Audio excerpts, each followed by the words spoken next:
You ever see a 5 feet 8 inches guy make Ja Morant's jaw drop? That's exactly what Yuki Kawamura did. This dude's out here looking like Magic Johnson, but in a fun-sized package. How's he pulling off these crazy moves against guys way taller than him? I'm talking no-look passes that'll make your head spin, drives to the basket that'll leave you wondering if he's got rocket fuel in his shoes. And get this, he's not just playing, he's dominating. You're gonna want to see every single mind-blowing play this little giant pulled off. Picture this, a 5 feet 8 inches guy walks onto a court full of giants. Everyone's looking at him like, what's this kid doing here? That's exactly what happened when Yuki Kawamura stepped onto the hardwood to face off against NBA-level talent. But here's the crazy thing. This little dude wasn't just there to participate, he was there to dominate. So, who is Yuki Kawamura? He's a Japanese point guard who's been turning heads and breaking ankles since he was a teenager. Growing up in Japan, Kawamura was always the shortest guy on the court. But instead of letting that hold him back, he used it as fuel to become the best player he could be. Now, let's talk about the massive challenge Kawamura faces every time he steps on the court. Imagine trying to shoot over someone who's a foot taller than you, or trying to see past a defender whose arms are longer than your entire body. That's what Kawamura deals with every single game. It's like he's playing a whole different sport than everyone else. You know what's even crazier? People told Kawamura he'd never make it. Coaches, scouts, even his own teammates doubted him. They said he was too short, too small, too weak to compete at the highest level. But Kawamura didn't listen. He just kept working, kept grinding, kept proving everyone wrong. And when I say working, I mean working. Kawamura's training methods are insane. He'd spend hours every day practicing his ball handling, working on a shot, and improving his court vision. But he didn't stop there. Kawamura knew he needed to be quicker and more agile than everyone else. So he developed a unique training regimen.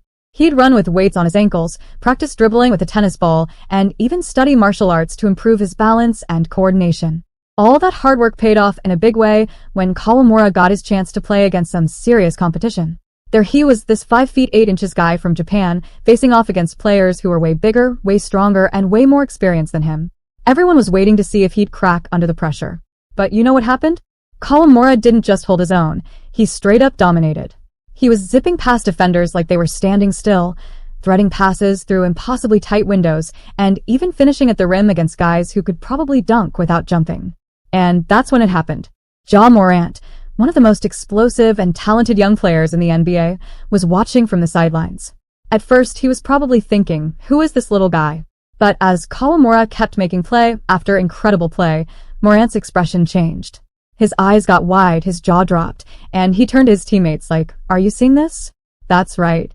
A 5 feet 8 inches player from Japan left Ja Morant, one of the best athletes in the world, completely shocked. How did he do it? With a combination of lightning-quick speed, incredible ball handling skills, and the kind of court vision that you just can't teach. Kawamura was making passes that Morant himself would be proud of, finishing in traffic against much bigger defenders, and controlling the entire flow of the game. You've seen Kawamura shock Ja Morant, but that's just the beginning. What if I told you this 5 feet 8 inches dynamo has moves that would make Magic Johnson do a double take? There's a reason they're calling him the Magic in miniature, and it's not just because of his height. Let's talk about Kawamura's playmaking abilities. This guy's got court vision that's out of this world. He's not just making good passes, he's making passes that shouldn't even be possible. You know those moments in a game where everyone's like, wait, how did he see that? That's Kawamura on every single play.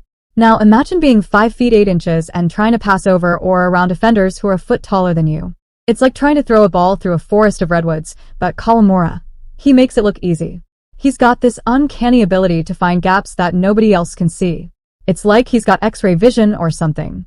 One of Kawamura's craziest assists happened in a game against a team full of NBA prospects.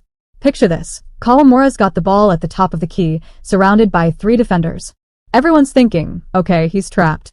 But then, in the blink of an eye, he whips a no-look pass between 2 defenders' legs, right into the hands of his cutting teammate for an easy dunk. The crowd went nuts. Even the opposing coach had to shake his head and smile. But how does he do it? Part of it is Kawamura's incredible ball handling skills. This guy's got the ball on a string. His low center of gravity, remember, he's only 5 feet 8 inches, makes it almost impossible to steal the ball from him. He can change direction on a dime, leaving defenders grabbing at air. And those quick hands? They're not just for dribbling. Kawamura can fake a pass in one direction and instantly fire it somewhere else before the defense can even react. It's like he's got the basketball equivalent of a magic wand. Now, let's talk about Kawamura's signature move. This is the one that really leaves defenders spinning. He calls it the cyclone pass. And when you see it, you'll understand why. Kawamura will drive towards the basket, drawing multiple defenders. Just when everyone thinks he's going up for a layup, he'll suddenly spin 360 degrees. But here's the crazy part. Halfway through that spin, he'll fire off a no-look pass to a teammate on the opposite side of the court. By the time the defenders realize what's happened, it's already too late. The first time Kawamura pulled off the cyclone pass in a big game, the defenders literally collided with each other trying to figure out where the ball went. It was like something out of a cartoon. Subscribe the channel, thank you.